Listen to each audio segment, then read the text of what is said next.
Երեք տեղի ունեցավ Սահմանադրական դատարանի առաջին նիստը, որտեղ քննվում էր ընտրությունների օրինականության հարցը։ Բարև ձեզ սիրելի հետևորդներ, դուք դիտում եք խորագիր հաղորդաշարը, ես Գևորգ Էմինտերյանս, Ավետիք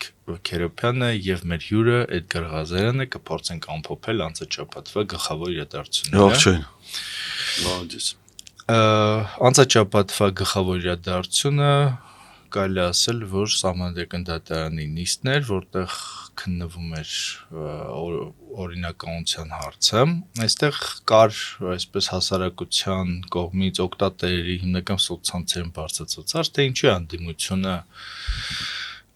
որը քննադատում է Սահմանադրական դատարանին, չի ճանաչում նրա լեգիտիմությունը, ասում, որ դատավորները նշանակված են Նիկոլ Փաշինյանի կողմից, նույնիսկ ավելին որոշ դատավորների դեպքում կար վերապահումներ, օրինակ Սեդա Սաֆարյանի պարագայում։ Չէ, երկու դատավոր անձամբ այդտեղ հրաժարվեցին, բայց Սեդա Սաֆարյանը մնաց դատարանի կազմում։ Բայց համել սպասում, թե ինչու է, ոնց է դատարանը քննելու, ինչ վճռակայացնելու ընտրությունների վերաբերյալ։ Ես ճիշտ ասած շատ կուզեմ, որ պարոն Ղազարյանը սա պարզաբանի, որովհետև ինձ էլ է հետաքրքիր, թե ոնց է սա։ Ես շատ բան չեմ կարող ասեմ, որտեղ դատարանի վճիռ կա, Սահմանափակող, չէ՞, Սահմանադրական դատարանի մասով սահմանափակված է, ասենք մենակ կարամ իրենց գովեմ, ասեմ, ես իրան սաղի ցավը տանեմ, մեկը մեկից լավ, սաղ նորմալ է, մեր արդար դատարանը բան, դա հանգիստ կարամ ասեմ, հա։ Բայց որպեսզի ինչ-որ նորմալ բան էլ ասեմ, արգելով դատարանի սահմանափակումները առանց այդ սահմանափակումները խախտելու, ասեմ ձեզ, նախ վիճարկումը տրամաբանականային իմաստով, որ անկախ դրանից ինչ-որ մարմնի լեգիտիմությունից չափվա քննարկում, որովհետև դիմող կողմերի ներկայացուցիչները եւ Վարդևանյանը եւ Օրբելյանը եւ Սահմանադրական դատարանի իրավազորության հարցը դատարանի առաջ են բարձրացրել դատական երեկվա դատական նիստի ժամանակ եւ նաեւ բացարկի միջնորդությունը կոնկրետ Սեդա Սաֆարյանի համար են բարձրացրել Հայաստան Դաշինքի ներկայացուցիչներն էլ առանձին Ստեղ հետեւյալն է անկախ դրանից լեգիտիմության վերաբերյալ դու ինչ կարծիք ունես բողոքարկման բոլոր ինստանցիաները պետքա իրականացվի եւ ավարտի ուժեղ Հայաստանի պարագայում դա ամեն տեղ արի այսինքն տեղամասային հանձնաժողովի բողոքարկումներից սկսած որոնք այդ ժամկետում լայնամասշտաբ բնույթ էին կրում ԿՀ-ի որոշման բողոքարկումը հենց ԿՀ-ում Դրանից հետո նաև դրա բողոքարկումը Սահմանադրական դատարանում, այսինքն մենք խնդիր ունենք ոչ միայն դրանով ճանաչել այդ մարմինների նկատմամբ վերաբերմունքը, այլ նաև առիթը օգտագործել մեր հանրությանը ցույց տալու այն ընտրախախտումները, որոնք եղել են։ Այսինքն հիմա օրինակ ասում ենք, չէ, ընտրությունները տեղ ունեցել զանգվածային ընտրախախտումներով։ Այդ որպեսզի դա դեկլարատիվ չընչի, մարդիկ պիտի լսեն, ասենք, ոնց է եղել այդ ընտրախախտումը, ինչ դրսևորում անում։ Ու այսինքն ասենք, իրեք Վարդևանյանն ասում է 78000 մարդու անձնագիր չի աշխատել։ Հիմա ասենք կենտրոնական ընտրական հանձնաժողովը դա կազմակերպող մարմինն է, չէ՞։ Իսկ նրանց խնդիրը հանձնաժողովներին տեխնիկական միջոցներով ապահովելն է, անեն սարքեր տալն է, որ անձնագիր է կարդում։ Ոստ ներքին գործերի նախարարության խնդիրն է, անենց անձնագիր տալն է, որ այդ սարքը կարդում է։ Հիմա ասենք թե մարդ ես, կարա մի հատ անձնագիրը քերծված լինի, ճղված լինի, մի հատը կարա լինի, 10 հատը կարա 78000-ը ո՞րն է։ Չէ, ասենք եթե զանգվածային երև հարցը, չէ, առաջանում էդի ոնց է տենց երևույթ լինում կամ ասենք ընտրական համակարգը չի փոխվել 18 թվին էլ է նույն համակարգով ընտրությունն եղել 21-ին է 26-ին 18-ին ու 26-ին անվավերի քանակը եղել է 3500 թե 4500 մոտավորապես ընտրական համակարգը չի փոխվել որ ասես մարդիկ նոր ընտրական ձևին ծանոթ չէ այս մեկին լինում է մոտավորապես 17000 Էդգար ջան, եթե հանուն արդարության պետք է ասեմ, որ ես այդ օրը իհարկե վստահված անձայի տեղամասում, բայց տեսա մարդկանց, որոնք որ այդ նախորդ ընտրություններին հաստատ չէին եկել։ Իսկ իրանք առաջի անգամ էին առնչվում այս տեսակի ընտրակարգին, չգիտեին ինչա պետք անել եւ այլն, եւ այստեղ մոտ ուղղակի վստահություն կա, որ այդ մարդկանց այն քերել են, տներից հանել են, ուղարկել են ընտրատեղամաս, որ ապահովեն։ Չէ, բայց հիմա մեզ ինչ է, մեզ համենայնիվ նաև տեսել եմ շատի, էդի ասենք 3.5 անգամ անվավերի քանակի ավելանալը, էդի խնդիրը ու բազմաթիվ այլ դրսևորում։ Հիմա օրինակ ասենք, դες մի հատ բան էլ կարելի արձանագրել եմ երում, դե դա ասենք հնարավոր չի այս բային ֆիքսած որպես փաստով։ Ասենք ընտրողների մեջ վստահված անձանց հետաքրքիր է, չէ՞, մարդիկ որ քվեաթերթիկը որ չեն ընտրում, մնացածը պետք է գցեինք այդ քվեարկության աղբի արկղի մեջ։ Ասենք գնում են նայում են, դրանք 3 համար կա թե չկա, էլի, որ ընթացքը հասկանան ոնց է հետում, չօգտագործված։ Նայում են 3 չկա, լավ է, 3 չկա, ուրեմն ծրարի մեջ է։ Հետո ընտրությունների արդյունքները որ տեղամասում ասում են արկղություն, մենա դեր չկա 3-ը։ Այսինքն ինչ է ստացվում, որ այն որ այդ մարդուն ընտրողին վերահսկել է, ասել է 3-ը, 7-ը, 17-ը հետդ կբերես։ Որ ես վստահալն է, որ դու այդ 3-ին ոչ մեկին չես ընտրում։ Այսինքն ընդեղ չի, բայց արկղի մեջ չի, դուրս են բերես, այլ կարուսելի էս համակարգն է, էլի, որը շատ տեղերում դրսևորում ունեցե կամ այդ զինվորականների հետ կապված խնդիր կա, որովհետև խոսակցություն կար, դե փոքր երկիր է, չէ, բանակում ծառայող զինվորը կիրակյալ արձակուրդ են տվել, լայնամասշտաբ, ասենք, մեծ մասին արձակուրդ են տվել։ Հիմա այդ զինվորը կարա իր կապույտ անձնագրով որպես քաղաքացիական անձ, իր հաշվառման վայրում եթե ընտրի, հետո վերադառնա զորամաս, մի հատ է վայնի բիլետով, որպես զորամասի զինծառայող տանեն ընտրությանը։ Դա խիստ վերահսկող է, չէ, որում դա օրինաչափություն է, մենք լկվելուց ենք, էլի, որտեղ զինվորները քվեարկել են, դե քպեցուցանիշը բարձրացին, ինքը միանշանակ բանակը համատարած, այնտեղ ազատ կամքի դրսևորում բան չի եղել։ Համատարածքը ու հնարավոր է կրկնակի քվեարկության դեպքերը ու պատահական չի, չէ, որ Մեղրիում էր, որ ուշացան զինվորներին, չի համար, որտեղ ասենք մինչև այդան հասնեն Երևանում շուտ կհասնեն, Վանաձոր շուտ կհասնեն զորամաս, բան,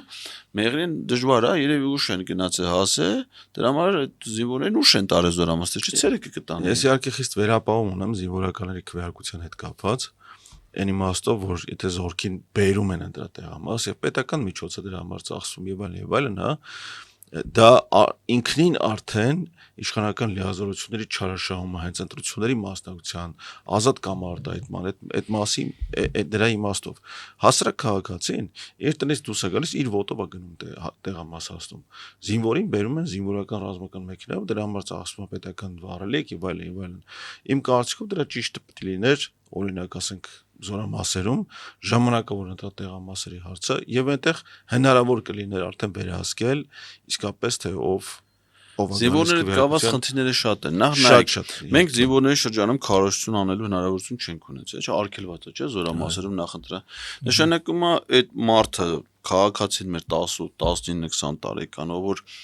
պիտի ընտրի ինքը զրկված է բոլորին հավասար լսելու հնարավորությունից բայց զորամասի հրամանատարի անմիջական ենթակայության ասած որ մասնակցող ուժերն էլ զրկված են այնտեղ հավասար ներկայացված լինելու հնարավորություն։ Այո, այսինքն դա մի հատ ուրիշ խնդիր է։ Երկրորդը օրինակ ոնց որ կա ընտրելու իրավունք ընտրության գնալու, հենց մեր երկրում համենայնդեպս սահմանափակումներ չկա, պարտավորություններ, կարա նաև մարդը չգնա, չէ՞, ասենք եթե ուրիշ տեղ քաղաքացին կարա նաև չի ուզում չգնա, եթե դու զորամասի զինծառայող ես, չես կարա չգնաս։ Որովհետև քեզ ոնց որ ասում են դասակով շարքով հրամանատարը վերցնում գնում այսինքն եթե դու քո ազատ կամ արտահայտությունը ընտրությանը չմասնակցելն է եթե դու զինվորական ես չես կարա քո ազատ կամ արտահայտությունը այդ իմաստով իրականացնես այդ խնդիրն էլ հիմա այդ ՍԴ դիմելու իմաստը վերադառնալով մեր թեմային այնա որ բոլոր այն փաստեր են դրա խախտումների որոնք որ կրել են համընդհանուր բնույթ Դա պիտի ներկայացվի, այսինքն դա ներկայացվում է ոչ թե միայն դատարանին, այլ դատարանին ներկայացնելու հարթակը ծառայում է հնարավորություն դա հանրությանը ներկայացնելու համար։ Ընդ որում ինչով ասալա, դա իհարկե կարելի է մամուլի ասուլիս էլ անել ներկայացնել, բայց դա կողմեր կան։ ԿՀ-ն այնտեղ նստած է, դու բացատրի, դու պարզաբանի, դու մարդիկ եթե լսեն, այսինքն այդ բազմակողմանիությունն էլ է այդ հայտը ապահովում։ Ասենք օրինակ հիմա հակակոռուպցիոն կոմիտեի ներկայացուցիչը այնտեղ նստած է։ Ինքը պետք է պատասխանի, չէ՞, դրեք Վարդևանյանի հարցին տրամաբանական, թե եթե դուք օպերատիվ հետախուզական գործունեություն եք իրականացրել ընտրակաշառքի ենթադրյալ դեպքը բացահայտելու համար։ Այն չեք գնացեք կպե ուժեղ Հայաստանին, Հայաստան դաշինքին, առույցների հետ հանդիպան հայտարարությունից հետո ԲՀԿ-ին։ Ժամանակագրորեն Եվ այստեղ ուրիշ հարցել կա այստեղ։ Իմ քայլը հիմնադրամը անարգելի իրականացրել է բարեգործական գործունեություն, այս ընթացքում անարգել նույնիսկ նոր ծրագրերի հայտերը ներկայացրել եւ այլն այս քարոզարշավի ընթացքում էլ եւ որևէ հարց հենց պետական մարմինների կողմից չկա կա գիտեք ում կողմից Դանիել Իոնիսյանի կողմից Դանիել Իոնիսյանն Աննա Հակոբյանի հետ դատվում դատարանում հենց այդ հարցով տարօրինակ է չէ հրապարակվել է նաև նախընտրական հիմնադրամի ծախսերը Սամվել Կարապետյանն է դոլարով միլիարդատերը ԿՊ-ն ուժեղ Հայաստանից կրկնակի շատ փող է ծախսել ԿՊ, ասենք, եթե ԿՊ-ն իշխանություն չլինի, մի հատ ուզում են պատկերացնեմ այն մարդու, որ կտաներ ԿՊ-ին 1 դրամ փող կտար։ Իրենք ասենք մինչև իշխանությունն ելել են, չէ՞ եղել կուսակցությունը։ Մի հատ կարելի է իմանալ ով է եղել այն դոնորը, որը ԿՊ-ին մինչև իշխանությունն ելնել է 10 դրամ փող է տվել։ Դες բան չկա։ Հիմա եթե իրենք իշխանություն են, մեկը 700 միլիոն։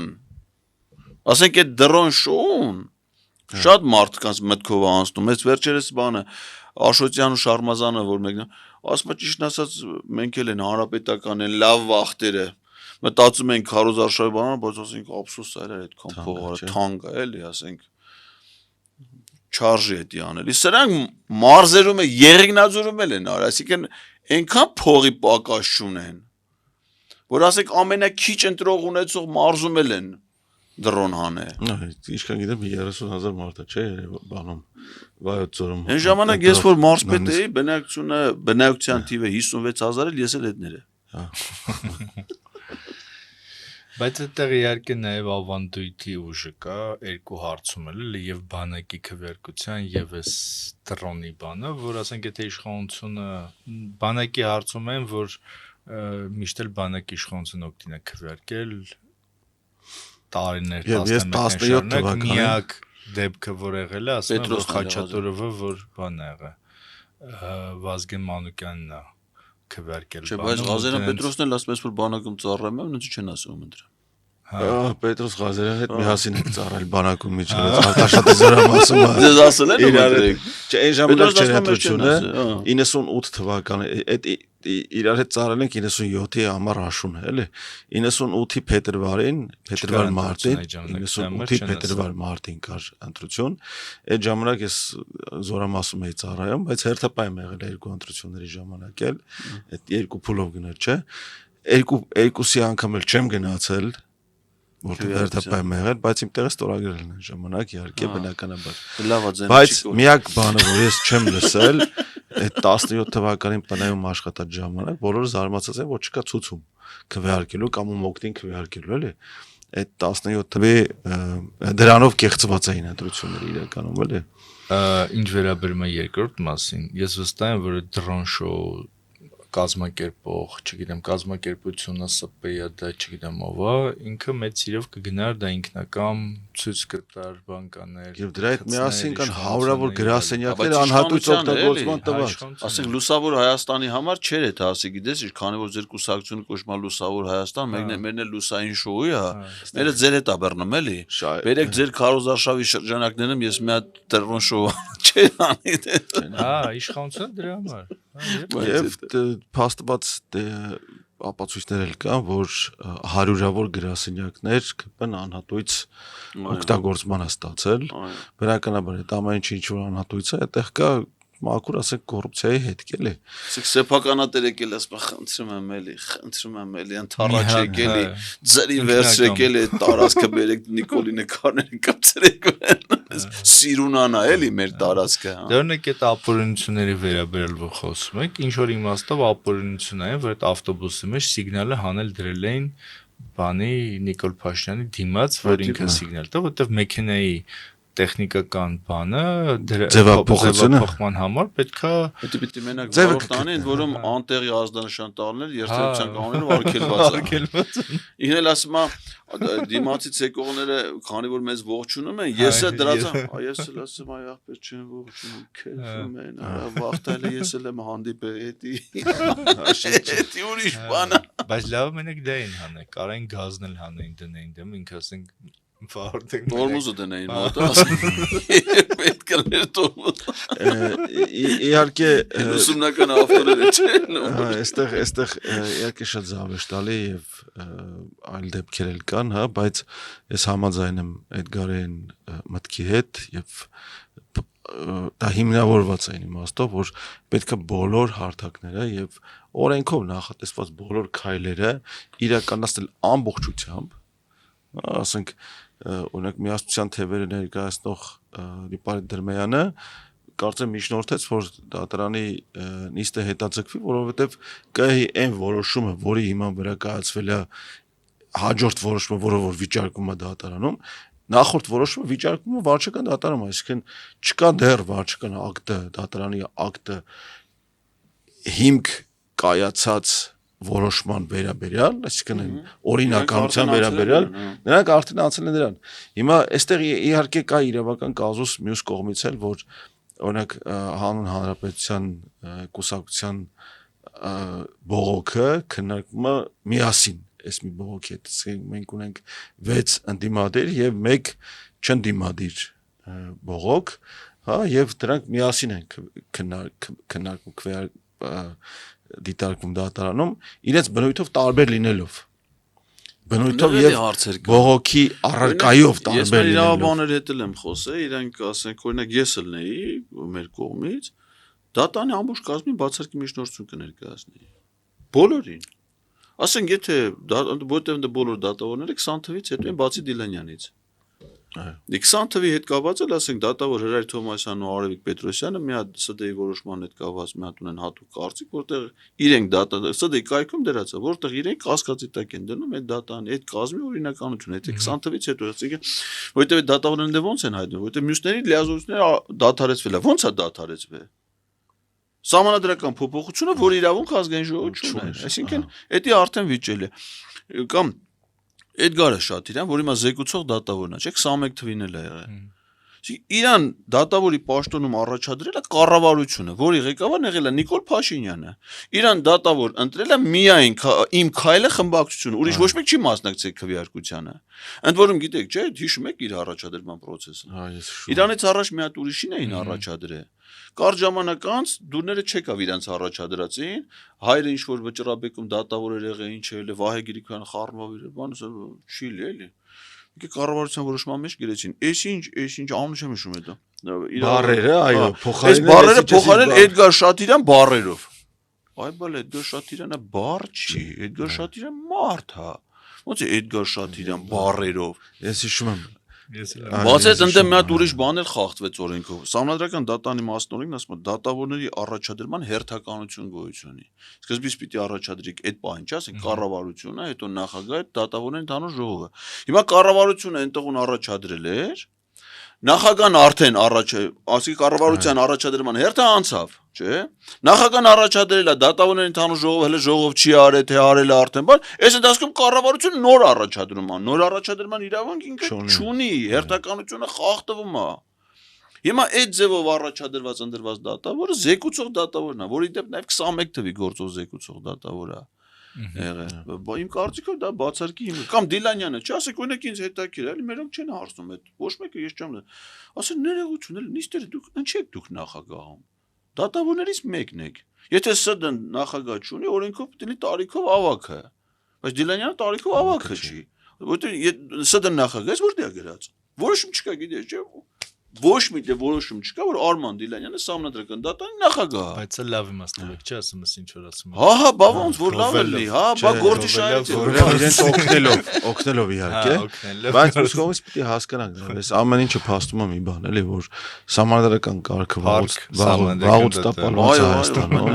Հայաստանում սահմանադրական կարգը վաղուց տապալված է, երբ չի մնացել սահմանության մեջ մի հոդված, որը որ խախտված չի գործող իշխանության կողմից, ամեն ինչ արել են, էլի, ամեն ինչ սկսած են բանի ռազմական դրության, մարդու իրավունքների, սոցիալական հավասարության, արդարության, բա եւ այլն, ընտրական իրավունքի աղբյուրի մնացած ամեն ինչը խախտել է։ Իմիջիայլոց ասեմ, այս ՍԴ-ին իր որոշման կայացման գործում շատ մեծ մեթոդական աջակցություն ցույց տվեց քաղաքացիական պայմանագիր։ Որտեւ նիստից 1 օր առաջ ՍԴ-ի նիստը ամսի 26-ի ժամ 11-ի, ամսի 25-ի երեկոյան ՔՊ-ի վարչության նիստում որոշեցին ով պետք է լինի ազգային ժողովի նախագահ։ Այսինքն հələ Հունիսի 8-ի նման վիճարկումը հələ པարզ չէ ազգային ժողով կձևավորվի, թե արտահերթ ընտրություն կլինի, թե նոր ընտրություն կլինի, ընդհանրապես նոր ընտրությունից հետո ով կլինի։ Դրանից մի օր առաջ ասին, որ այդ ազգային ժողովի նախագահ լինելու է Ռուբինյանը, Սերդար Քլեշն էլ X-ում գրեց, ասաց Ռուբինյանին շնորհավորում են ոչ թե տեխնացու առաջադեմ, այլ ազգային ժողովի նախագահ ընտրվելու կապը։ Հիմա ասենք օրինակ կարա, չէ՞, մեր դատանը գրի։ Հիմք ընդունելով քաղաքացիական պայմանագիր կուսակցության 2026 թվականի հունիսի 25-ի որոշման արդյունքները, ինչպես նաև Սերդար Քլեչի X-յան գրառումը ընտրությունների արդյունքները թողնում ենք ամփոփ։ Բայց կարա ինչ է մինչև ընտրությունների օրը անեին դա։ Ինչ տարբերություն։ Չէ, բայց չեն արել։ Սխալ կլներ, այդպես ճիշտ Դե հիշենք, ես ասցի հիշենք նաև, որ ընտրությունների արդյունքների պաշտոնական հայտարարումից առաջ ԿՊ-ն յուրացրեց իշխանությունը, դրա իրավունքը չունենալով, այսինքն դրա 2 ժամ անցել էր 2 ժամ դեռ չէ, դեռ այնտեղ բաներ կան, դրա տեղամասեր կան, որտեղ հələ հաշվարկ են ընթանում։ Հաշվարկ, ոչ թե արդյունք, հաշվարկ էր դեռ ընթանում։ Արդյունք, այսինքն սկի արցանագրություն չկար։ Այն ժամանակ երբ որ բան էին անում, այն տեղամասում որտեղ ես վստահված անձ եի, այդտեղ հələ արցանագրությունը կազմված չէր։ Լսեք, ընտրությունների արդյունքները ոնց ամփոփում, չէ՞։ Ամենը առաջի տեղեկությունը ստացվում է փոքր տեղամաս։ Օրինակ ես որ մարդ պետք է առաջ տեղեկությունը գոմ, բանից։ ZDA գոմ, որովհետև 90 ընտրողը հանրաժողով շատ առաջ է։ Այսինքն այն մեծ տեղամասերը, որտեղ 2000 ընտրողը 1800, նրանք մնում են մեծ տեղամասերը որտեղ է, մեծ քաղաքներում, մեծ բնակավայրերում, չէ։ Հիմա այն պահին, որ Նիկոլ Փաշինյանը ասաց մենք հաղթել ենք, այդ մինչև 100 ընտրող ունեցող գյուղերի 10%-ներ իրականում, 10%-ներ, այո։ Եվ ապօրինի կերպով կանգնեցրել էր ԿՀ-ում հաշվարկը, հա, հետո բարձվեց որ հիմա էս parza որ կեղծիքներ են եղել, parza որ բան են արել եւ այլն։ Հիմա Նիկոլ Փաշինյանն ասում է, որ եթե կեղծվել է, դուրս եկեք դուրս եկեք հեղափոխություն արեք։ Ապօրին իշխանազավթման կոչ էլի։ Հա, հիմա ձեզ ինքը կոչ անում, այդ ձեզ եւ մնացած ընդդիմությանը կոչ անում, որ դուրս գան ասма ոնց ասма, բանը կեղծվել ու ոչ ոք փողոց դուրս չի գալի, հրապարակները դատարկ են։ Իրականում դա հաղորդի համադրական կարգի տապալման հերթական չէ, կոչ չի։ Դա համադրական կարգի տապալման հերթական ապացույցն է։ Արդեն ապացույց եւս մի ապացույց է, որ համադրական կարգը տապալված է, այսինքն Նիկոլ Փաշինյանն էլ չի թույլ տալիս ընդդիմությանը համադրական ճանապարհով գնալ վիճարկել ընտրությունների արդյունքները։ Ինչ կհի դիմում, ինչ սդի դիմում, այ ախպեր, հələ հեղափոխություն արեք։ Ես պետք է անեմ ձեր համար ասում։ Ընդ որում ինքն էլ կոչ արած, բայց ոչ մեկ դուրս չեկա փողոց։ Իրականությունն ոչ մեկ որ ես դուրս գամ, տեսնենք ով առողջապահության նախարարը որ վարչապետն ասել էր դուրս եկեք հրապարակ, ինքը գնացել էր այդ առողջապահություն։ Գնացել դες մարդ չկա, մենակ ինքն է։ Այդ դե վիդեո է անում։ Ասում է եկել եմ ստե մարդ չկա, այա չի ջան, շանտերտնոց ջել է վարչապետը, ասած ու ես հայտարարականում այդ մարդուն։ Պարոն Ղազեն, այսինքն եթե լուրջ էլի, այսինքն չի լինելու փողոցային ինչ process։ Մատ հասկանանք էլ, ասենք իսկ ով ասում որ պիտի փողոցային էլ։ Մենք գիտեք, ես հասկանում եմ ձեր հարցադրումը, որը միայն ձերը չի, էլի հասարակական տրամադրություններն են դա։ Մեր իրականության մեջ, այո, ասես մի հատ ավանդույթ է ձևավորվել, որ հանրային դժգոհության արտահայտելու միակ ձևը դա փողոց դուրս գալն է։ Այսինքն խնդրի լուծման այլ ձև ստույցան մեր մտքով անգամ չի անցնում։ Այսինքն եթե մեր մոտ մի հատ փոփոխություն պիտի լինի, ուրեմն պիտի անպայման սաղս լսվենք փողոցում։ Բայց արևմտյան աշխարհում է այդպես։ Բայց չի արևմտյան աշխարհում, օրինակ ասեմ ձեզ, նայ։ Հարկային եսին հիմա Ավստրիայի վարչապետը, ջահ տղա է շատ։ Մի հատ հոդված էին գրել իր մասին։ Քրեական վարույթ չկար, մեղադրանք չկար, բան։ Իրանք կոռուպցիայի մեջ էին մեղադրել, մի հատ թերթում մի հատ հոդված։ Ինքը այդ հոդվածը կարդացել էր, ասում է, եթե մարդկանց մոտ անվստահություն կա իմ գործունեության նկատմամբ, էլ ինչ sense բան են գրում։ Ուրեմն այդ անվստահությունը վերաբերում է իմ բոլոր որոշումներին, չէ՞։ Ես ինչ որոշում կայացնեմ հանրության մոտ անվստահություն, ես հրաժարական եմ տալի։ Ոչ մի ավստրիացի փողոց դուրս չի եկել, փողոց չեն փակել, կարմիր բերետներն իրար չեն։ Մարդը գիտակցված որոշում է կայացրել, չէ՞։ Կարա նաև այդտենց լինի։ Նույն տեղի ունեցավ Քիրստո Արմերի հետ։ Ֆինլանդիայի վարչապետը մի շաբաթ առաջ աշխատանքային նախաճաշի էր գնացել, բան։ Այսինքն 100 եվրոյի հաշիվը բյուջեից էին փակել։ Կարա մի հատ հոդված գրի եւ Նիկոլ Փաշինյանը դա կարդա, ասի ինչա եւ հրաժարի կընտրի։ Դե ասես Եկեք միասին Հիմա նայեք Լեհաստան ինձ համար բանը հարազատ երկրի Լեհաստանի Սեյմի մարշալեկը Ժեշովի ընդեղ ապրում ասեք իրան ծառայողական օթանավ ունի մենակ իր համար քաղաքը հեռու է 700-800 կիլոմետր Վարշավայից Իրա տուն գնալ գալուց այդ օթանավով է գնաց եկի կիննել է 5 անգամ այդ օթանավը նստել որ ասեք չհասկացա օթանավը դու կարաս ասես քո ծառայողականն է դեղով կանոջ կինդ ուզում է դա Ժեշով ավտոբուս կա գնաց կա չգիտեմ ուրիշ օթանավ կա չէ ինչ գործ ունի նա պետական Հրաժար դարի գնա Աննա Հակոբյանին բան բացատրի ասում է ես իմ ամուսնու սիրում եմ հետո ճամփորդում եմ սերներ պիտի արտահայտի մենակ օթանավում Էդել դարի դրան բան բացատրի Ես արդեն լսել էի դրա համար Ես եմ լսել բայց ասենք լսել եք որ այս երկու շաբթը Աննա Հակոբյանի Նիկոլ Փաշինյանը գործուղել է Միացյալ Նահանգներ Այսինքն դուք կնոջը ո՞ն վարչապետը կարա գործուղի Նախարարի, մարզպետի, չէ, գործադիր իշխանության պաշտոնյայի կարա վարչապետ, որովհետև պաշտոնական գործուղումա, ծախսերի փոխհատուցումա։ Այսինքն դու քո կնոջը, քո զոնքանչին, քո երեխուն, քո քերու տղուն, ո՞ս կարաս պետական Երևի ոնց որ անվտանգության խորհուրդը վարչապետի աշխատակազմը։ Ձեր ասած եվրոպական որևէ երկրի վարչապետ որ կայացնի Թերթը բնականաբար դա կգրի, հասարակությունը կհամարի անորմալ, էդի վարչապետի պաշտոնակության պատճառը։ Հիմա, քանի որ Հայաստանը, ես նոր եմ սկսել մտածել, որ ըստ ավանդույթի մենք կարանք Հայաստանի Հանրապետության բանը, կարգը կոչենք Երևանի խանություն, որտեվ դա ոչ թե վարչապետն է մեզ ղեկավարում, նախագահը եւ այլն, այլ Երևանի խանն է մեզ ղեկավարում։ Այդ կանոնները Որն էլ Իջևանցի է։ Գոներևանցի։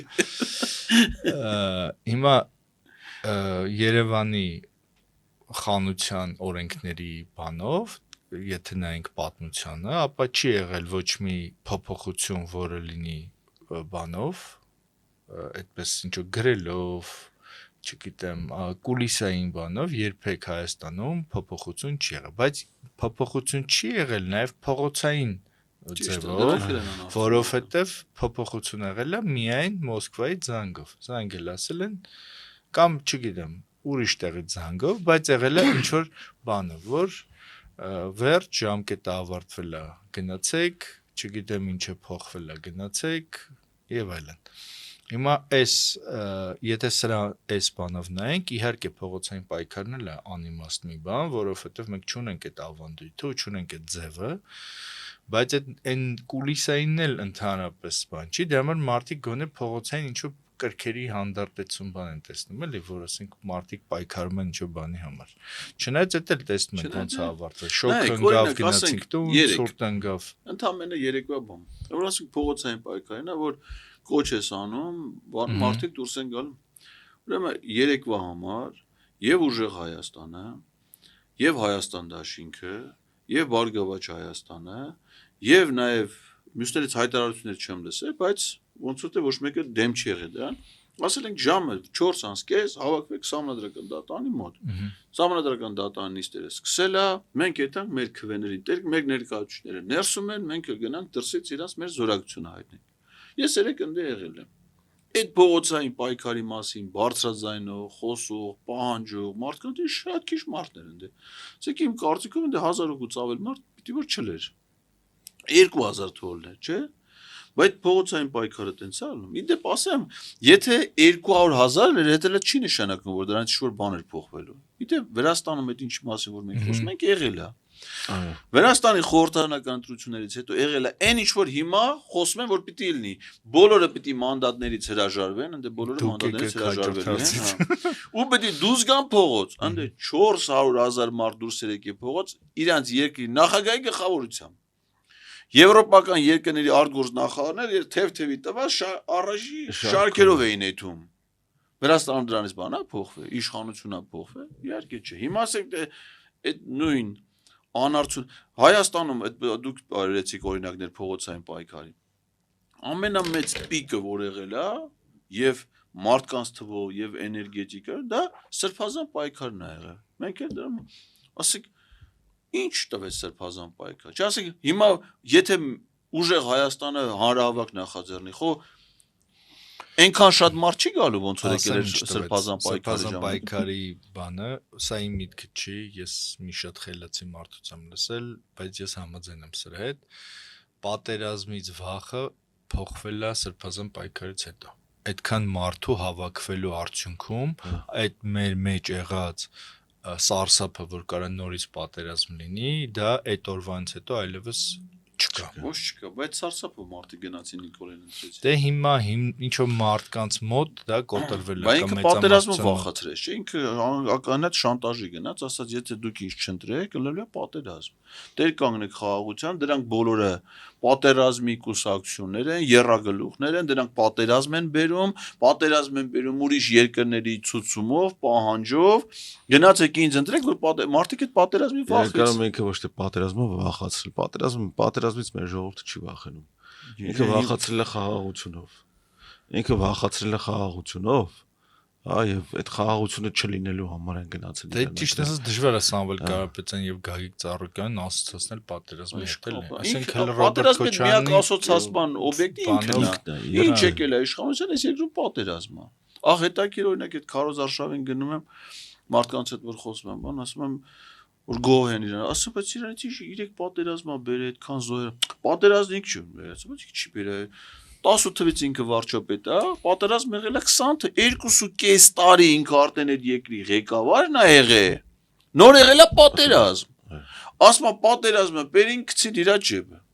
Այն մարդը ասում ինքը վարչապետը ո՞նց բերին գցին իր ջեբը։ Պարոն Ղազարյան դուք շատ այսպես Հիմա ինքը այս ինքը նայեք ինչ արի, իր պաշտոնավարման շրջան եղել է պատերազմ, պարտություն, կապիտուլյացիա, պատերազմ, պարտություն, կորուստներ, չէ՞, այսինքն հիմա այնքան է դա եղել, մարդիկ արդեն սարսափում են, չէ՞ որ ասում եք հիմա չեն վախենում ժամանակին, երբ որ պատերազմը մեր համար ասոցացնում էր հերթական հաջողությանը։ Ինքն էլ չէ որ նոր եկե այն Դավիթ Տոնյան հիշում եք, Նյու Յորքի Սուրբ Վարդան եկեղեցու մեկը մի հատ հարցվեց, ասաց նոր պատերազմ, նոր տարածքներ, բան։ Կարծեմ այդքան սթափել չի եղել այդ ժամանակ։ Դե ինքը մի քիչ է սթափ եղածել է։ Ինքը այտենց բանը զորավարժությունների մասնակցել է արքայոլի։ Պատերազմի օրն էլ չէ, Բուլղարիայի մեր զորավարժությունը։ Այո։ Խմելու զորավարությունները։ Հիմա բանը ինքն էլ տեսա որ այդ ընթացքում Դավիթ Տոնյանի հեղինակությունը մի քիչ բարձրացա որ մեր նախարարը վերցրեց իր վրա։ Ես էի Դավիթ Տոնյանին ասել որ տեսք Դավիթ Տոնյանը իր ելույթում դա չի ասել, մեկը հարց է տվել։ Ինքը այդ ասիկ դու ինչ գիտեիր որ Դավիթ Տոնյանի Սուրբ Վարդան եկեղեցու մեկը տենց հարց է տալու Դավիթը Ես է իրանը տենց ինքը եթե տենց չասեր, ես իրան գործից կանել եմ, մի հետ իմացեք, որ ես սրան երբ ուզեմ կարամ գործից նաև հանեմ։ Բան չասելու համար։ Այսինքն այդ այն ժամանակ էր, որ պատերազմը մեզ մոտ ասոցացում էր կլինի պատերազմ։ Մենք նոր հաղթանակ 20 թվականի փետրվարն էր մեջ։ Բայց հիմա տենց չի, հիմա մարդիկ իրանց աշխով տեսնում են, որ ոչ բանակ ունես, ոչ անվտանգային համակարգ ունես, ոչ բարեհոգեբանական վիճակը հասարակության մեջ։ Դա համար ինքը հիմա վախեցնում է պատերազմով։ Ամեն ինչը հիմա մեր մոտ գնացեք էս արեք, որի պատերազմ դրոշ անեք, պատերազմ չլի, էս անեք, պատերազմ չլի, էս ինչ բանը մի խոսեք, չէ՞։ Պարոն Ղազարյան, դուք ասացիք, ու ընդհանուր առմամբ ես համաձայն եմ ձեր ասացի հետ, որ չվերցնելը չի բերելու ճգնաժամի եւ լուծարման նոր ընտրությունների եւ այլն, բայց վերցնելն էլ ինչ որ արդյունքի չի բերելու, որովհետեւ մենք տեսնում ենք Հայաստան Դաշինքը պատիվ ունեմը վերցրել էին 5 տարի աշխատել էին, էլ ծեծկրտուկներ, էլ վիրավորական հարցեր, էլ չգիտեմ ինչեր եւ այլն, այնտեղ չգիտեմ, падգամավոր կա որ թարս էր նստում սկզբում իբր վարչապետի խոսքին, չգիտեմ, ի վերջո դա մեծ հաշվով վերածվում է ինչ-որ ձևականության, որը ավելի շատ կրկես ենք էլի ասում։ Դե բանա չէ, որ այդ ազգային ժողովի դահլիճի տեսքը փոխեցին, ասում ժամանակ արենային, ասում են չի տեն սարքին, ասում են քառակուսի ցիրկ որտե է։ Գալու ձեր հարցին։ Ես համաձայն եմ ձեր հետ, եթե ասենք որոշում կայացվի, որ պետք է գնալ խորհրդարան, դրանից այո, հանրային կյանքում շատ բան չի փոխվելու, որովհետեւ պետք է մենք պրագմատիկ դատենք, եթե որոշումների կայացման վրա դու չես կարող ազդեցություն ունենալ։ Իսկ իրանք հիմա ԲՀԿ-ին չեն թողել հատուկ, որպեսզի 3/5-ը չլսի, համանadrական օրենքն էլ կարողանան հանգիստ փոխել, չէ՞, 3/5-ը իրանց։ Եթե ինքը 3/5 ունի, բացի համանadrական հանրակրթություն նախաձեռնելուց, մնացած բոլոր որոշումները այո, իրանք անկախ դրանից այդ գնացողները ընդ ինչ կխոսեն, ծուր կնստեն, չեն նստի, դալիճի դուրս Ինչ հարցեր կտան, հա։ Որոշները չի ազդելու, ոնց որ այո, 21 թվից ա եղել, ինչ որ էս դրական նախաձեռնություն ընդդիմություն տալի է, մերժվել ընդդիմություն արտահերտ նիստան նախաձեռնայդ նիստերը չի կայացել ընդդիմություն բանը խորհրդարանական լսումներ են կազմակերպում դրանք չեն գալի, այսինքն այդ իմաստով այո, շատ բան չի, այսինքն գնալու պարագայում պիտի ակնկալիքներ չունենալ, ասենք որ գնացինք, հեսա չենք թողնելու դրանք անկլավները տան, ոչ չես թողելու։ Եթե գործադիր իշխանությունը իր ձեռնա, ազգային ժողովն ինքը որոշում կայացնել, ոչ չես թողելու։ Դա հնարավոր չի այդ իման, բայց ինչա տալի այնտեղ գտնվել է, այսինքն եթե բազմակողմանի օբյեկտիվորեն այնտեղ գտնվել է որոշակի իրավական գործիք, կոնկրետ իրավիճակում որոշում կայացնելու համար։ Ասենք ենթադրենք Ձեր ասած փողոցային պայքարը, որը ոչ մեկ չի բացառում, մարդիկ ասում են պետք է շարունակի ինչքան հնարավոր է ըստ հասարակական տրամադրությունը, ենթադրենք տվել է արդյունք։ Արդյունք եղել է այն, որ ինքը ի վերջո հրաժարական ընդունել, չէ՞։ Վարչապետի հրաժարականից հետո մեր սահմանադրության, որպես ընտրվի նոր վարչապետ, պիտի տեխնացու առաջադրեն խմբակցությունները։ Եթե հիմա ուժեղ Հայաստան ու Հայաստան խմբակցություններ չլինի, ԲՀԿ-ին իրանք չեն թողել։ Եթե այդ երկուսներ չլինի, նշանակում է իր հրաժարականից հետո վարչապետի տեխնացու կարող առաջադրի միայն քաղաքացիական պայմանագիր կուսակցությունը։ Իսկ եթե դու ընդեղ ես, դու էլ ունես այդ իրավունքը։ 1 տարի հետո ցանկացած ազգային ժողովի պատգամավորների 1/3-ը, իսկ մեր երկու խմբակցությունները 1/3-ից ավելը, իրավունք ունեն վարչապետին անվստահություն հայտնելու գործընթացն է։ Հիմա այդ գործընթացը, չեմ ասում, երաշխավորված արդյունք է տալու։ Կարանայ ոչ մի արդյունք էլ չտա, ոնց որ չի տվել, հակառակը էլի արդյունքը բայց եթե դու ընդեղ չես, բացառում է որ դες գործընթաց ընդեղ երբևէ կսկսի, այսինքն հույսը պիտի չունենաս։ Ընդեղ չգնալ նշանակում է 5 տարի իրեն ասել ձեռքերդ ազատա, քեզ թթու խոսք ասող սկի թարս նստող էլ չի լինելու, ջան ջիգարով 5 տարի ես եզգիրը քեզ Ինչ ուզում ես արա։ Մենակ մի հարց կար ասते տրամաբանականը լինի, որ լեգիտիմության հարց առաջանա։ Ասես, եթե պարլամենտ սահմանադրությամբ ասում է, ազգային ժողովի առնվազն 1/3-ը պիտի լինի ընդդիմություն, ընդդիմություն չկա, ուրեմն դա սովետական բանա, խորհրդան է, կոմունիստական խորհրդան։ Դա չի լավ, լեգիտիմ չի։ Եթե իսկապես դրանից լեգիտիմ չլինի, քննարկելու հարց չկա։ Բայց ուրիշ կետ էլ կա, չէ՞, սահմանադրությունն ասում է, որ պետք է լինի առնվազն 105 պատգամավոր։ 101 101։ Հիմա եթե մենք չենք վերցնում, ելնա 60, Էդ էլ ենք քննարկում ենք, էլ ասում եմ, ես էլ եմ նոր դարձել իրավաբան, բայց ավելի փորձառուները կան, որի կարծիք ավելի կար։ Այդ դեպքում այո, որոշակի տրամաբանական ճգնաժամ, այսինքն ընդ որում սահմանադրությունը չի ասում, այս ինչ օրը պիտի լինի, միշտ։ Այսինքն եթե այս պահին 101 չի, ուրեմն պարլամենտ չի։ Հիմա ինչ են ասում սահմանադրագետները, ասում են կենտրոնական ընտրական հանձնաժողովը ինքը 105 մանդատի բաշխում արել է։ Այսինքն, եթե Ղազարյան Էդգարը ուժեղ Հայաստանի 13-րդ համարն էր, ինքը իր մանդատը արդեն ստացել է։ Եթե ընտրությունների արդյունքները պաշտոնապես ուժի մեջ են մտել։ Հրաժարվել է, դա իր սուբյեկտիվ որոշումն է։ Ինքն է հրաժարական տվել, ինքը պայքարում էր, որ պիտի Նիկոլ հրաժարական տա, ինքն է հրաժարական տվել։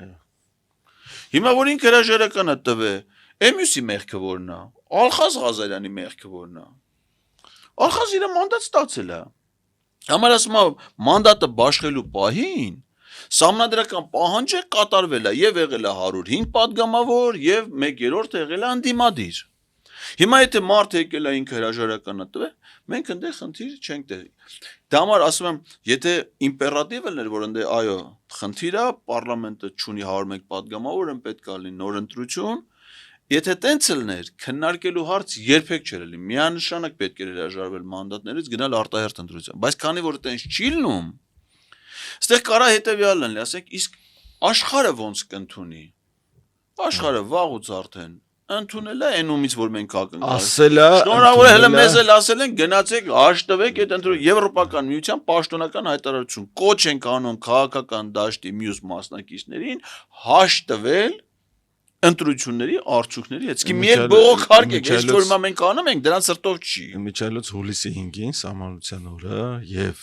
սահմանադրական դատարանի որոշման վերջնաժամկետի օրը, երեք կարծեմ ինչ որ եվրոպական բարձրագույն պաշտոնյաներից մեկը պատրաստում է գալ այստեղ Հայաստան եւ հաշտեցնել, այո։ Այսինքն եթե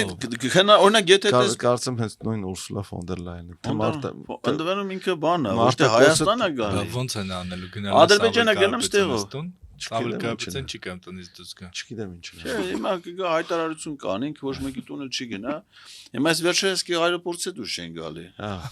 Գալիս են իրաց վերած թղթերը կանչում են իրաց վերած բան ու գնում։ Գալիս են իրաց վերած թղթերը ստորագրել են տալիս գնում են։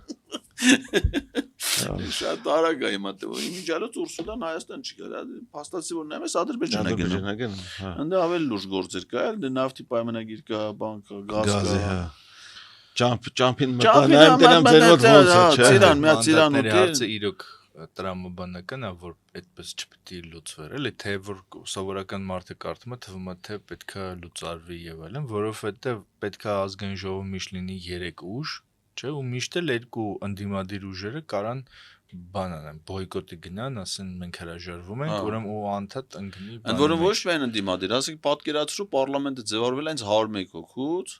Մեկը մի падգամավոր ինքն է հրաժարվել։ Չէ, դե ցուցակով հաջորդը չէ գնում։ Այդ որ չլինի երկու ուժերը միշտ կարան իրար այդ պայմանավորվեն եւ դա ստանանք երկրի դամար այդ իրավական խնդիրը չի առաջանում։ Այստեղ մենք ընդհանրապես ասած գործ ունենք մեր սահմանադրության եւ սահմանադրական օրենքների անկատարության հետ, որոնք բերել են այս վիճակին։ Իսկ այս օրենքներով այն է իհարկե 52+-ով եւ այլն մնաց ամեն ինչով ապահովված երաշխավորված իշխանությունը եւ իշխանության վերարտադրությունը իրականում բերել է այս խնդիրներին եւ այնտեղ էլ մենք ունենք լուրջ խնդիր, հա, եւ չունենք իրապես արդար ընտրությունների եւ արդար ընտրակարգ կներեք էլի բան խոսեն։ Հիմա ասենք փոքրիկ ցնցումից, որ ասենք բան է կոալիցիաները փլուզվեն եւ անդադ ասենք Հայաստանը ընկնի ինչ որ բաների մեջ, չէ՞։ Տեղից էլ մենք շատ ծանր վիճակում ենք։ Այսինքն եթե այնպես լինի, որ այդ կայուն մեծամասնության պահանջը չլինի ու լինի այնպես որ լինեն կոալիցիաներ, եվրոպական երկրները մենք տեսնում ենք փոքրիկ էսի ինչից անդադ վարչապետ է փոխվում, անդադ ընտրություն է լինում։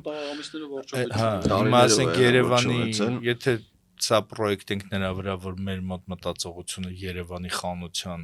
բանն է, մտածողությունն է, որ ասենք, չգիտեմ, ոստիկանապետը մտածում է, որ ինքը ոչ թե վարչապետին է ծառայում, այլ Երևանի խանին է ծառայում, իրան կարան, չգիտեմ, քառատեն կամ չգիտեմ ինչ ունի, եթե ինքը հրամանները լավ չկատարի, ուրեմն այդ բանը Հայաստանի դեպքում անընդհատ չի կարող լինի, որովհետև ըստ էության մենք խորհրդարանական հանրապետություն ենք, չէ՞, բայց մենք վարչապետական հանրապետություն ենք, ըստ թղթի մենք խորհրդարանական ենք, բայց վարչապետն է խորհրդարանական ինչան։ Այ փաստացի, ասացին որպես ապացույց, ԿՊ-ի վարչության նիստով, որը ղեկավարում է վարչապետը, որը հետո էլ պիտի լինի վարչապետ, որոշում են թե ով պիտի լինի ազգային ժողովի նախագահը։ Սահմանադրությամբ հակառակն է։ Ասում է ազգային ժողովը որոշում է թե ով պիտի լինի վարչապետը։ Ու հիմա ասենք թե պարզ է, չէ՞ որ Ալեն Սիմոնյանն ասում էր ազգային ժողովի նախագահը ասում է վարչապետն ինչ ասես կանեմ։ Այ բալը պետք է հակառակն էլի, դու ինչ ասես վարչապետն։ Եվս մեկ ապացույց, որ սահմանադրական կարգը Ռուբինյանը, չէ, ասում է հայ-ադրբեջանական գործընթացը, հայ-թուրքական գործընթացի հայկական կողմի ներկայացուցիչ։ Այդպես սահմանադրություն։ Ասում է ազգային ժողովի նախագահի տեղակալի ֆունկցիաները գրած ազգային ժողովի կանոնակարգ սահմանադրական օրենքով, այնտեղ արտաքին քաղաքականության վերաբերյալ ֆունկցիա չկա։ Սահմանադրությամբ էլ ասում է արտաքին քաղաքականություն իրականացնում է գործադիր իշխանությունը։ Այսինքն եթե դու օրենսդիր իշխանության ներկայացուցիչ ես, գործադիր իշխանության ֆունկցիա ես անում, դա սահմանադրական կարգի տապալում է։ Այսինքն դու սահմանադրական կարգի տապալման հանցանք ես կատարում։ Հետն էլ ասում Նիկոլն ասում է ես եմ իրան նշանակե, ինքը ինձ է հաշվետու, այ բալը հակառակն է։ Դու պետք է դաս արտաքին քաղաքականություն անես, գազ Ռուբինյանին հաշվետվություն տաս, եթե Ռուբինյանին էլ դա դուր չգա, սկսի վարչապետին անվստահություն այդելու գործընթաց։ Հիմա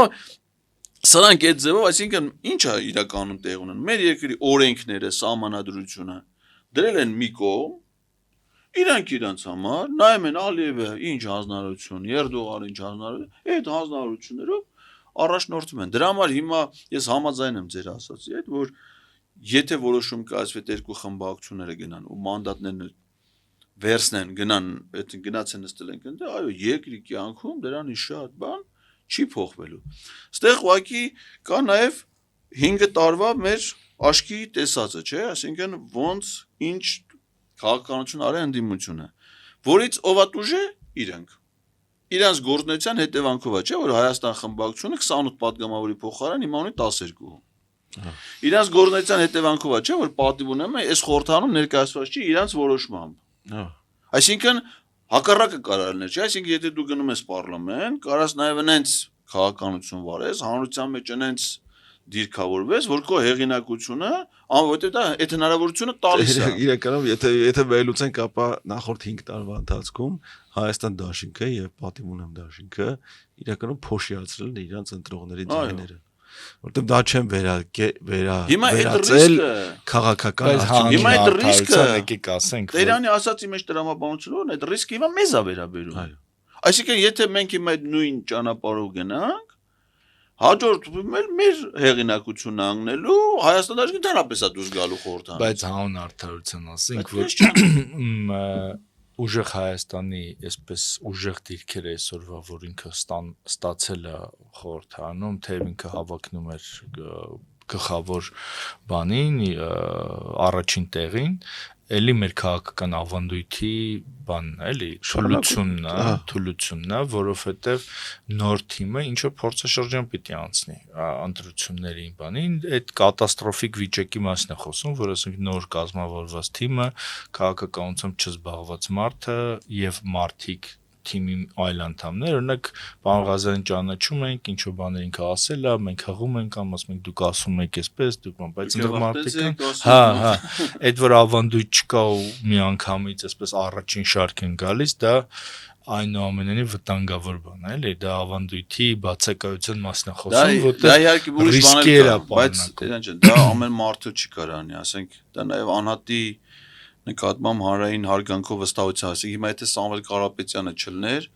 ուրիշ մեկ լներ, նա խոչեր կարա, չէ, միանգամից տենց ճանաչումը, տենց հարգանք ունենալ։ Բայց մենք այդ օրինակ ասենք Գագիկ Ծառուկյանի այն ժամանակ առաջադրվել, ասենք 17-ի ընտրություններում, 17-ի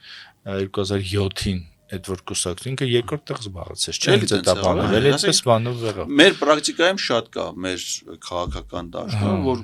շատ կուսակցություններ ստեղծում են այս ընտրություններից առաջ, ընտրությունների մասնակցել են, ու ովքեր որ այդ ընտրություններին հաջողություն չեն ունենում, հետո արանքից դուսել են գալի, դա կա։ Այս շաբաթվա մյուս կարևոր իրադարձությունը, ուրեմն,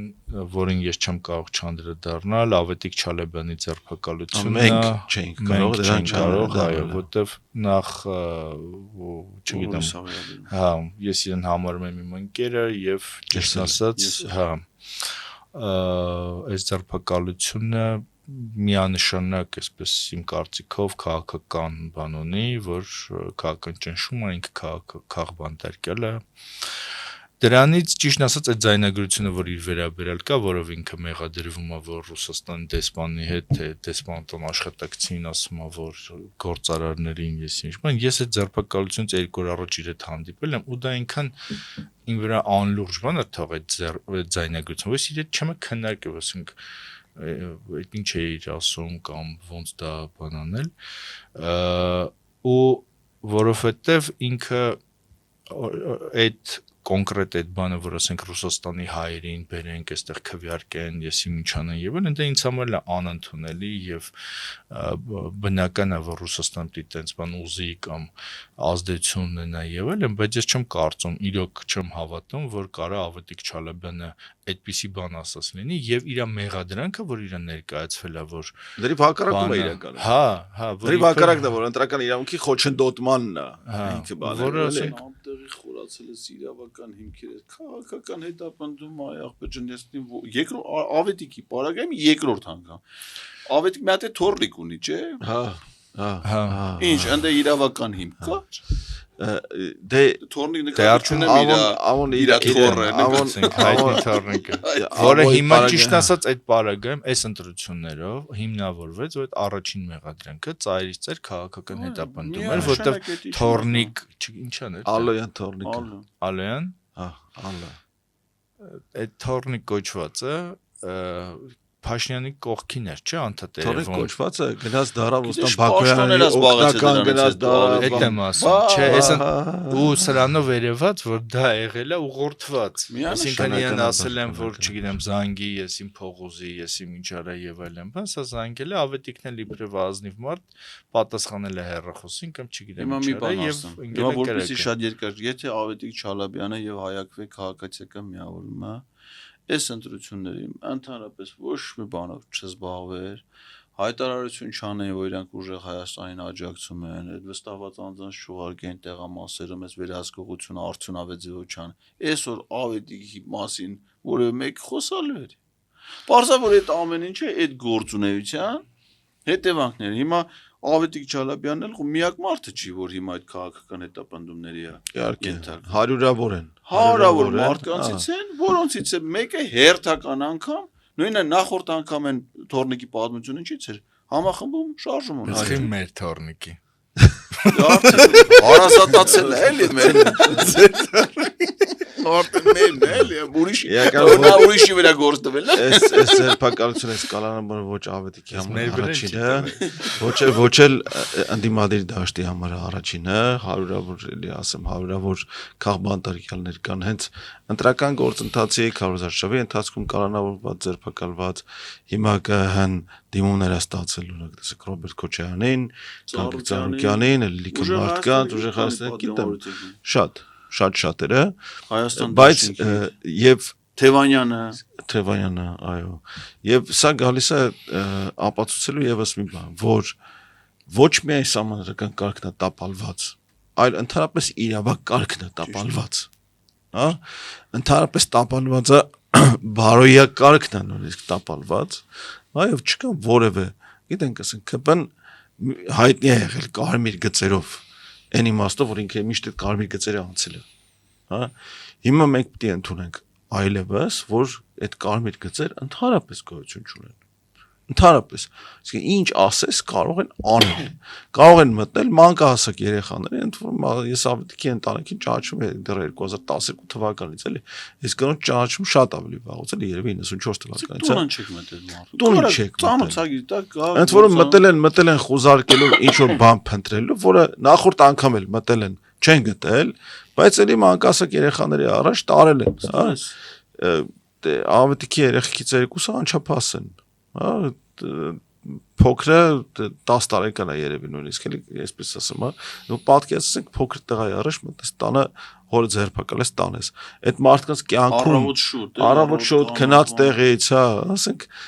գիտեմ որ մարդը Հայաստանում է, գիտեն կարան կանչեն, կարան բարտաճանաշ, ասենք Ավետիքի դատական նիստերը իմ Խայսաթին է էլի։ Կեժամ շուտ է հետում էլի։ Հա, ես եմ։ Դատական նիստերին ավելի շուտ եմ գալիս, քան որ մի օր ուշանա, մի օր խուսափի, միացես նշան ցույց տա, օրինավոր պատվարժան մարդ, ասենք, եթե վարույթ եք նախաձեռնել, ծանոթագիրը տվեք, 100% ձեր ասած օրը, ձեր ասած ժամին գալույան ներկա։ Իսկ կարիքը որն է, որ դու ժամը 7:10 գնացել ես, ասենք կարող հանկարծ ինքը արնանա փախնել, դա համար 7:10 գնաց։ Բարձա որ այդ ասածին լրիվ համաձայն է, որ սա անում են մարդուն իր ընտանիքին, հարազատներին նաև ստրես պատճառելով։ Կամ ասենք խոզարկություն, ինչ պիտի դուք գտնեք, այն Հրայր Թոմասյանի տունը չէ, որ գնացել են խոզարկության, դե բնականաբար ոչ մի բան չեն գտել, տղեն ֆուտբոլի պարապմունք եկել ասում է գոնե կարմիր բուծիներս գտածել էին, էլի, հա։ Կարծրել է։ Կարծրել մանեն եկես գետել չեն գտել։ Գրիչների բայց գտել էին, չէ՞, Հրայրի ոնց որ են կորած։ Չէ, գրիչը որտե որ գտան, գրիչ Նիկոլ մոտ։ Իրան Նիկոլես դու խոզարկին։ Այսպես մի կատակ դեպք ասեմ, ինչ որտեղ երբ խաղի նկարահանումներին էի, Աշոտյան Արմենի թիմները խաղում, միջազգային խաղացույց տվեցին արդեն Արմենի ձերբակալ կալանավորումից հետո։ Ինչ կարաս, հերթական անգամ։ Եվ Արմենը այսպես բան արեց, Հրայրին ասեց մի հատ գրիչ տուր, մը չի գրում, Հրայրը բացեց մի 3 հատ գրիչ ուներ էլի մոտը, բայց դա այսպես հումորի իմաստով, բայց իրականում մենք պետք է հասկանանք նաև, հա, որ այս այո, չկա որևէ կարմիկից, չկա որևէ բարոյականության նշույլ էլ չի մնացել։ Կամ ասեք կալանք էլ ներողություն էլի։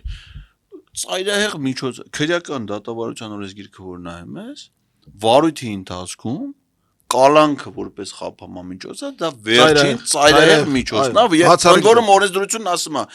դա կիրառվում է, եթե սպառվում են մյուս միջոցները կիրառելու արդյունավետության բոլորը, այսինքն այդ միանգամից ավետիքին վերցիկ սա միջոցները սպառվավ միանգամից ասակ, բարձր որ դե կալանքի ընդհանրապես հիմք չկա։ Դրան հակառակ բան ասեմ, որ մի հայտնի աչակից ունի, չէ, Ռոստամ Ավագյան անունով, որը բանտային կալանքի դատավճռի արկայության դեպքում մի օր բանտում չի անցկացրել, դեռևս ազատության մեջ է, հանգիստ է քայլում, բանանում, հա։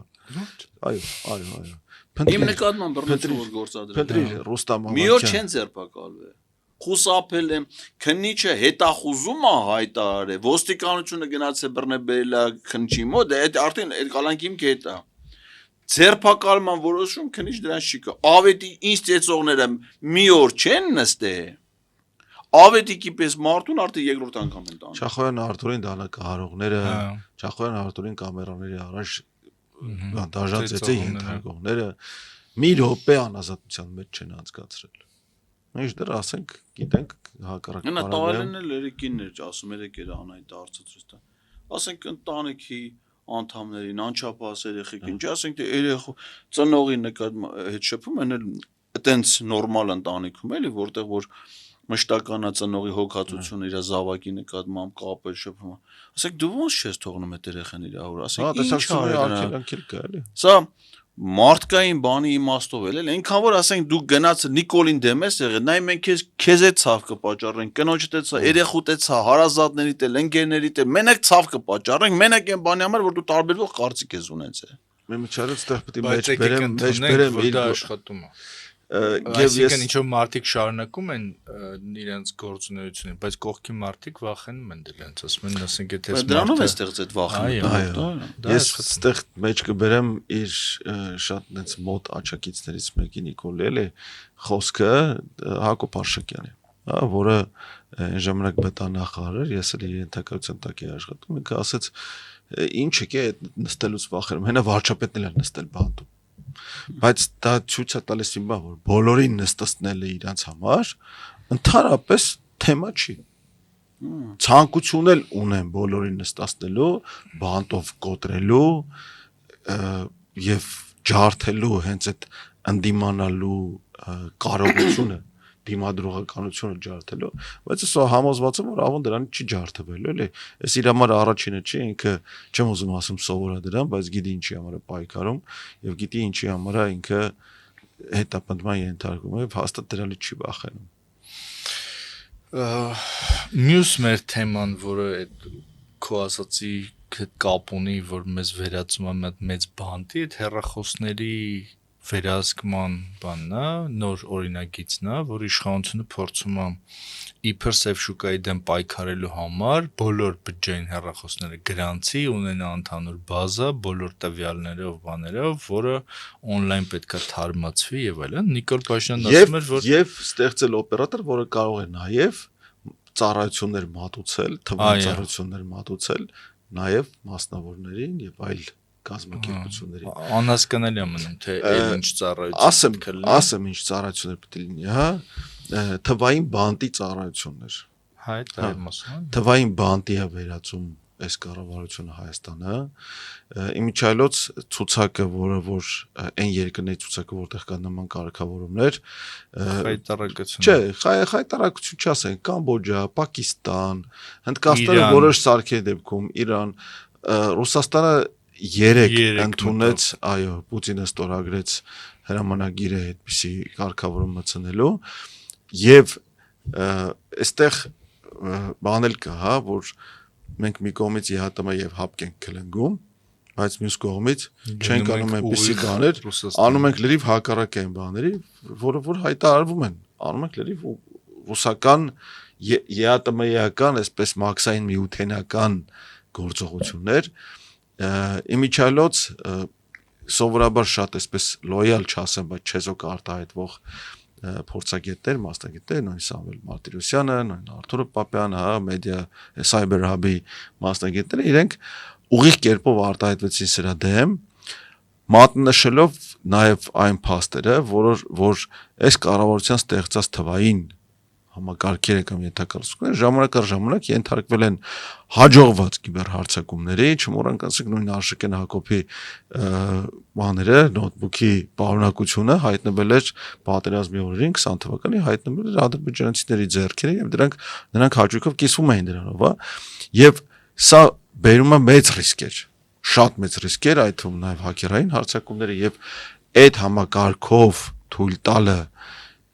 ըստ իմեյի անջատել հեռախոսը, այսինքն բաները կարող Երբյան ջան, հələ մի ասացի մի քանի բաներ լես ավելացնում, էլի ժողովրդին վերահսկելու։ Անկախնքի մասին օրենք։ Հա, իհարկե, 22 թվից մտա, չէ։ Իրանց հայտարարները նայում եմ, սա իրաց փող կանխիկ են պահում։ Հա, լիքը կանխիկ փող են Պաշտոնյանը, բայց մեզ ասում են գնացեք կանխիկի, այսինքն պետական վճարումների մեծ մասը արդեն անկանխիկ է, 300,000-ից ավելը մենական, այդ ինչի համար է, չէ, ոչ միայն այնա, որ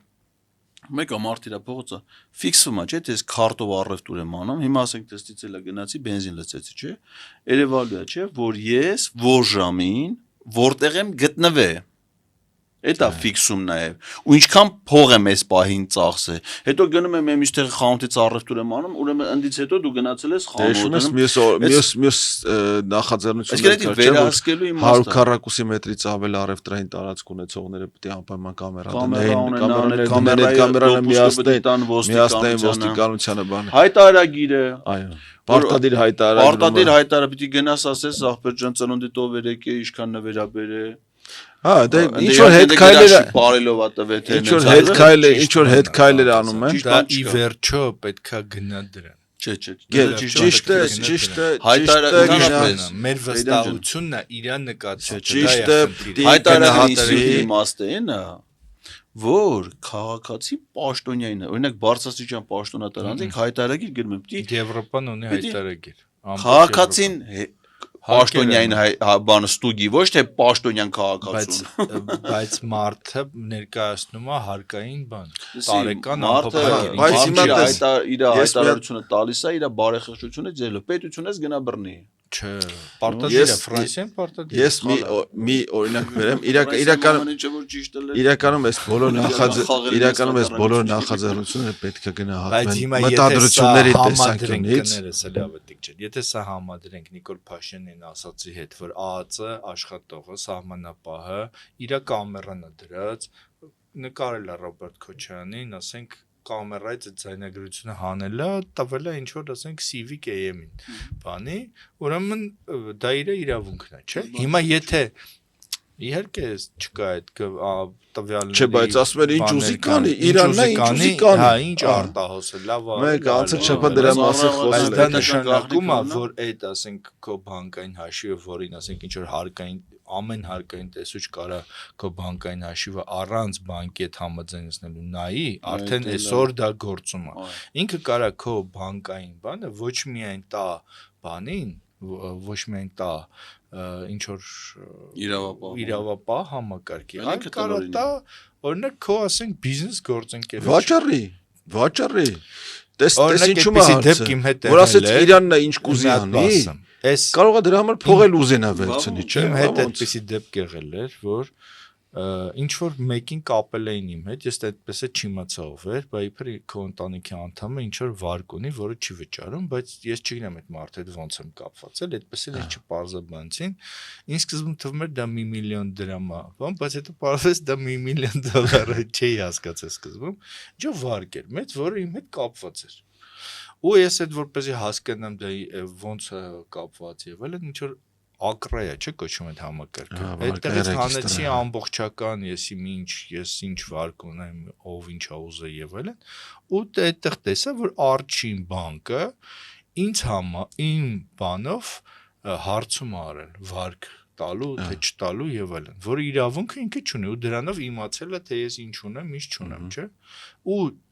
դրա բանը ոչ ոք պատժվեց, ոչ չգիտեմ ինչ արեց եւ այլն։ Ինքը ուղակի հարցում արել։ Հիմա այդ բանը, ասենք, չեմ ասում էլի որ տա մենակ դատախազը ասի, չգիտեմ, այս 100,000 դրամը քեզ որտեղից։ Մենակ դա չեմ ասում։ Այսինքն կարող է այդ հարկային տեսուչը դա վայ եթե այդ արտահոսքը ճիշտ է, կարող ասենք դու գնում ես ինչ-որ մեկի հետ մոտ աշխատանքի ընդունվելու, օրինակ, ինքը ասենք որոշում է թե դու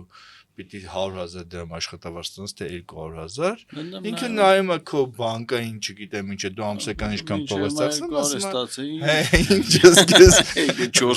օրինակ եմ ասում, բայց ես խոսքս շարունակեմ, այս բոլոր այս նախաձեռնությունները գնահատելիս պետք է դիտարկել մտադրությունների տեսանկյունից։